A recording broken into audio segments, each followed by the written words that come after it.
Ngiphinde nginamukele to another episode of our show, Sekandele Andantobade Media. Nani niyazi ke bafethu okhulumayo uAndiswa wakwaDlamini ngisho yena phela usebalikhulu magaduzela umzizi bathi inkosi ayiqedwa. In this case inkosazane ayiqedwa. So before we get down to today's business, please don't forget to like and subscribe. Namhlanje ke sino Alondwe wakamthembu ake simuze ukuthi usiphatheleni.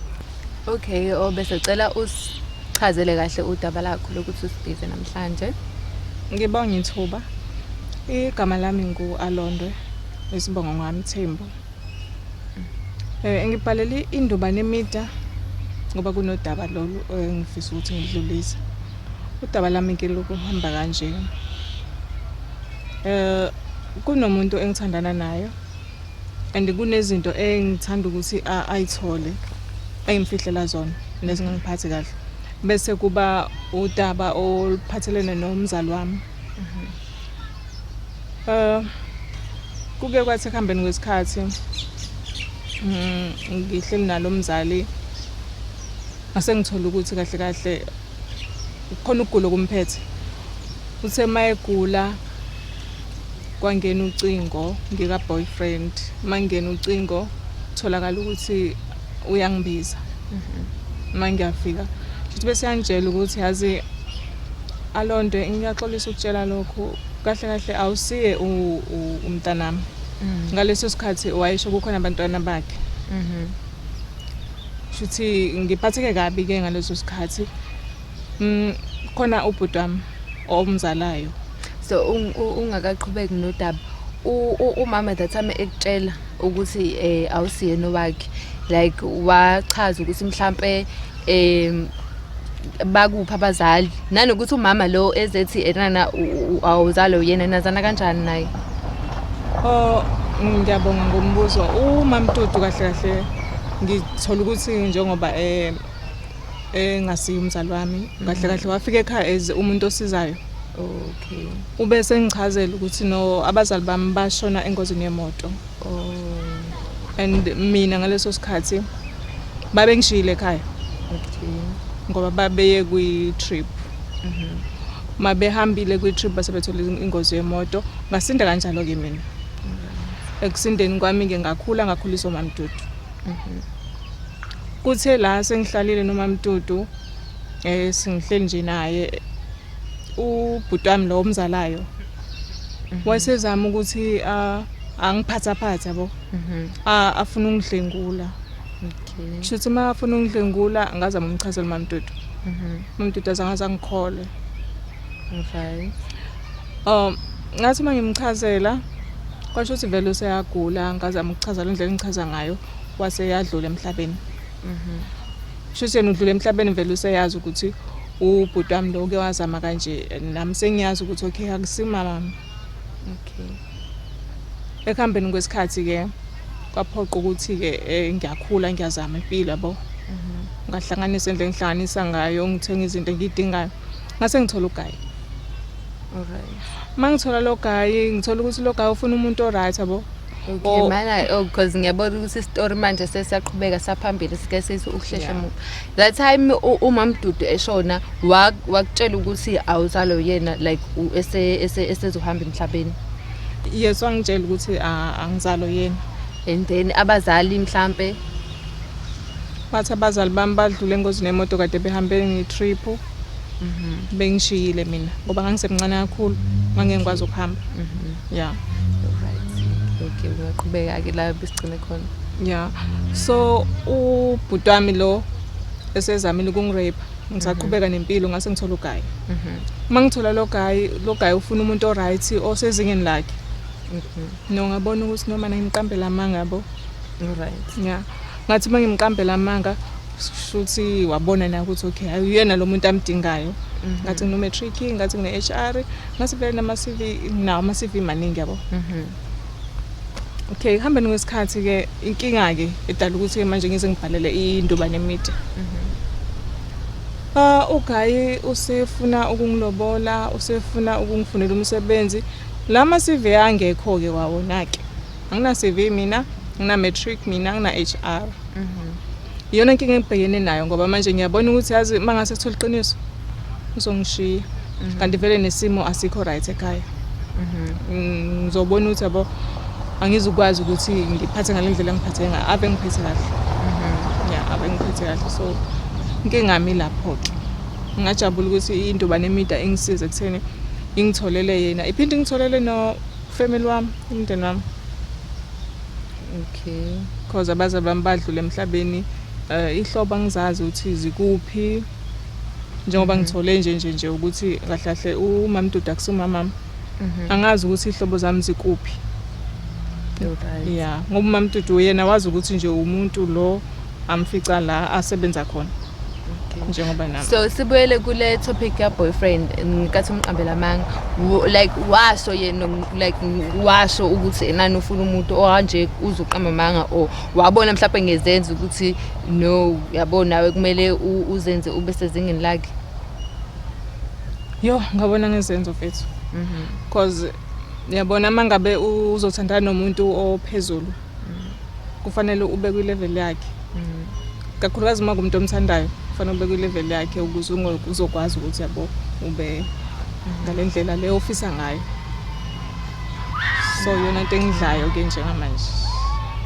Alright, ufisa ukuthi sikudlulisele umyalezo kuGuy nanokuthi sikwazi ukuthi sikutholele ihlobo zami. Ihlobo zami kakhulu ngiyabonga. Oh okay. So ke uGuy asimtholi kwi location le obusendele yona.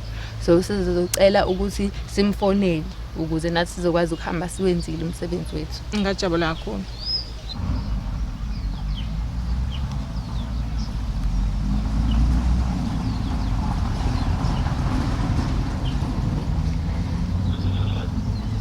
Sawubona. Sabona bhuti njani? Ngiyaphila njani? Ngiyaphila. Ukhuluma noAndiswa Dlamini from ishow ebizwa ukuthi Sekwanele Andantobane Media. Ngabe ngikhuluma noThabani? Yebo, ukhuluma noThabani. Kunosisi la uAlondo Mthembu ngabe uyamazi? Angizona sisi? Kunosisi la ehleli naye ekuthiwa uAlondo Mthembu ngabe uyamazi? Yebo, ngiyamazi uAlondo. So uAlondo ke kunento abefisa ukuyidlulisa kuwe bengisacela mabandla umuphe ithuba. Yebo, ngilalela. Thabani njani? Ngiyaphila njani? Ngiyaphila sithando sami yazi kunento engicela ukudlulisela yona. Ngilalela. Uyakhumbula ngalesi sikhathi ufuna ukungifunela umsebenzi, ufuna ama CV? Yeah, kuyimanje ngisawalindile. Yo, yazi baby kwenzeka iphutha kahle kahle kunento engifihlela yona. Angisiye lo muntu lo. Angisiye lo muntu ocabanga ukuthi nguyena. Ukhuluma ngani? Ngiyathetheka masuka uyena lo muntu engicabanga ukuthi uyena. Uyangipida. Kanjani? Thabani anginama CVs angisisi sifundiswa. Anginawo ngisho matric lo ngihlezi ngithi nginawo kahle kahle ngifake. Futhi HR leyo ngitshela yona ngayo into engekho. Anginayo first HR. Why ungangitshela ngeqiniso vele kwasekuqaleni? Ngiyaxolisa baby. Ngicabanga ukuthi uyazi na ukuthi indlela okhombise ngayo ukungithanda bengingikwazi ukutshela iqiniso. Uyakwazi nje lokho ukube wangitshela bese uzama sina ngenye indlela. Ngiyaxolisa kakhulu. Manje ke wena into ezodala ukuthi ungakwazi ukuletha ama-CV yakho ukuthi HR awunayo. Yonke into anginayo. Angifundile, anginawo matric. Kwalawo ma CV yazo wafuna yawekho. Kahle kahle ngiqambela amanga. Ungiqambela amanga sonke besikhathi bese. Ngiyaxolisa. Mana esikoleni kwenzakalani? Esikoleni kuningi kakhulu baby. Ngashiya esikoleni through isimo sasekhaya. Okay, wena ukephi? Wena ukephi? Njengamanje. Kodwa akumele sikhulume hayi efonini, singayikhuluma efonini ukephi. Ngisestudio se-media. Indubane Media. Indubane Media. Yebo. Usabe ukungitshela iqiniso usukubona kungcono yekumamedia. Njengoba sengishilo ukuthi ngiyaxolisa. Iyona ndlela ebengizama ukuthi mhlambe uzokwazi ukuthi ungixolele ngayo nangendlela ebengibona ukuthi ngizokwazi mina ukuthi ngikhululeke ngaphakathi ngoba into engidlayo kahle kahle. No, why ungakhulumanga nami kwasekuqaleni? Ngicela usuke lapho kumamedia zama usilungise lento sobabili. Uzokwazi ukuthi ungicomforte ngendlela ngizodinga ukuthi ungicomforte ngayo ngoba ngiyasaba ukuza kwena. Kumele sikhulume lento lena. Mina ngeke ngikwenze lutho. Kulungile. Kumele sikhulume lento. Kulungile ngizobona. Yebo, serious. Okay. Wenze njalo ngiyacela bandla. Ungangibhekeli nalabo bantu namakhamera. Uqinisekise ukuthi ufika wedwa ngicela. Ngizokwenza njengoba usho. Okay. Okay, ngiyabonga ke. Bye. Bye.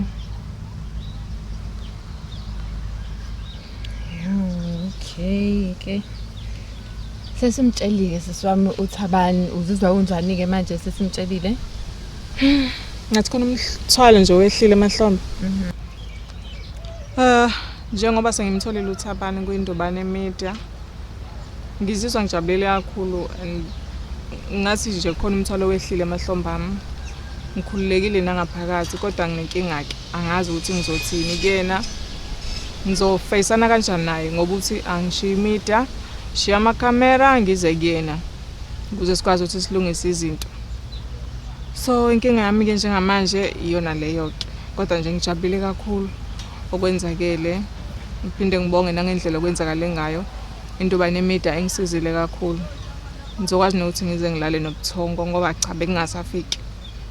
Babukeli abahle luphela lapho ke uhlelo lethu lwanamhlanje. Kodwa ngaphambi kokuba siliphethe besicela bandla onolwazi noma oyisihlobo sika Mrs Phindile Mthembu kanye no Mr Thulani Mthembu ukuba beshiye ama details wabo kuma comment section ukuze sizobathinta. And siyacela ningakhohlwa phela ukukhomenta ukuze sizozwa uvo lwakho ngalolu daba. Yabona lento iyahambisana. Comment, like and subscribe. Siyabonga ukubukela.